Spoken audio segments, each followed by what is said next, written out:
Good morning students, how are you all? This is your third part of chapter number 19. Question number 1. Abdul saw a huge tree that has fallen on the roadside. He could see this was done by me. Which are the oldest tree in your area? Find out how old they are. So now open page number 161 and in that first question is which are the oldest tree in your area? Find out how old the trees are. तो आपको आपके area में जितने भी बहुत ही पुराने trees होते हैं वो देखने हैं और उसमें देखना है कि सबसे पुराना ट्री कौन सा है और उसकी एज लिखनी है. In my area oldest tree is banyan tree. Banyan tree, people say that it is about 500 years old. तो मेरे एरिया में सबसे पुरानी ट्री बनियान ट्री है और वो 500 साल पुरानी है. Have you seen a big tree that has fallen down? What did you think when you saw it?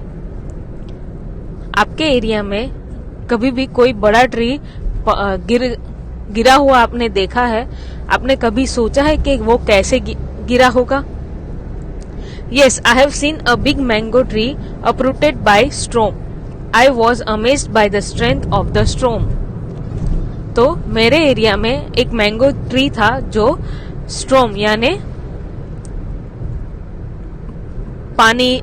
बारिश और हवा एक साथ जब जोर से आती है उसको स्ट्रोम बोलते हैं. वो स्ट्रोम के वजह से वो ट्री गिर गया था और मैं चौंक गई थी कि कितना स्ट्रेंथ होगा स्ट्रोम में, तो इतना बड़ा ट्री गिर गया. Now open page number 162. In that first question is, have you swung from a banyan tree? आपने कभी झूला झूला है बनियान ट्री पे? Answer is yes. Let's us do this. Open page number 163. In that let's us do this. Observe the change that take place for the next 10 to 12 days. Seedling come out of the seeds. So in page number 163 there would be an exercise. In that we have done an activity. We have soaked some seeds and we have to observe that and answer the questions. So the first question was, आपने जो process हम लोग ने की थी उसके 10-12 दिन के बाद क्या हुआ था सीड्स को. तो उसमें से जो सीड्स होते हैं उसमें से ट्री के जो प्लांट का जो रूट होता है वो फूटता है. तो seedling came out of the seed. What difference do you observe in the seeds after soaking? Compare with dry seeds and write. The soaked seeds sprout while the dry seeds do not sprout.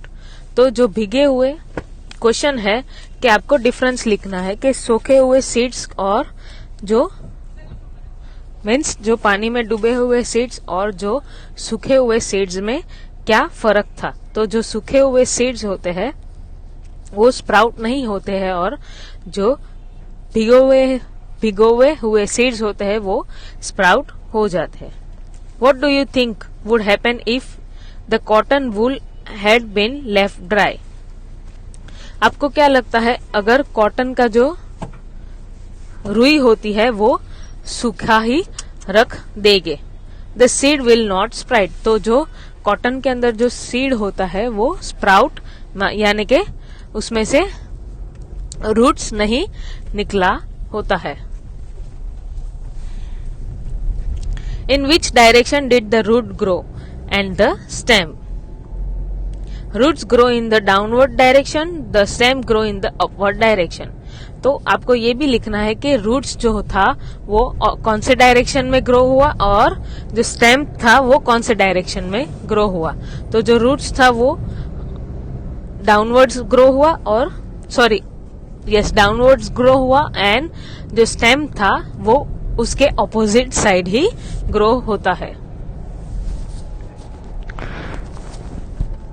How big did the plant grow in the cotton wool? तो जो वुल जो हम लोग ने रुई रखी थी जिसके अंदर सीड था उसमें प्लांट कितना बड़ा ग्रो हो सकता है? No, only soaked seed have rise to new plant.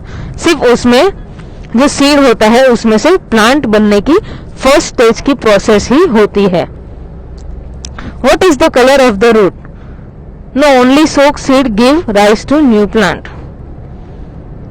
So, what was the color of the root in this? The answer would be the color of the root is white. What is the color of the?